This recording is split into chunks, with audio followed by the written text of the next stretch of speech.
12-asrda bir olim paydo bo'ldi, Imom al-G'azzoliy. U musulmon ulamochi bo'lgan. Bu vaqtda islom atigi bir necha asr yoshda edi xolos.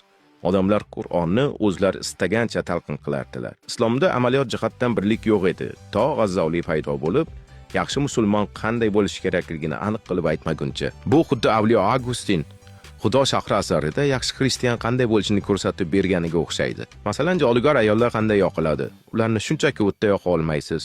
Buning retsepti bor. Boshi pastga qaratilishi kerak. Shunda uning qoni. Xullas, oxirigacha aytishim shart emas buni. O'ylaymanki, nima demoqchiligimni tushundingiz. Shunday qilib o'rta asrlarda yaxshi musulmon bo'lish uchun yo'riqnoma paydo bo'ladi va u o'z yozuvlarida shunday fikrni ilgari suradi.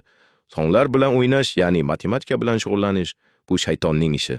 Tabiatdagi harakatlar esa Allohning irodasidir. Masalan, agar tosh tashlasangiz, u yerga tushsa, bu Allohning xohishi. Agar bu tosh nega pastga tushadi degan savolga javob bo'lsa, sizning qiziquvchanligingiz shu yerda to'xtaydi. Shunday qilib, tabiatdagi har bir narsa bu Allohning irodasi degan fikr bilan matematika bu shaytonning ishi degan g'oyani birlashtirsangiz, islomning oltin davri butunlay qulaydi. Tarixchilar esa buni biroz boshqacharoq tushuntiradi. Mo'g'ullar bosib keldi kabi misollar keltiradi. Ularni ayblamayman, chunki tarixchilar dunyoni urushlar va shohlar orqali ko'rishga moyil.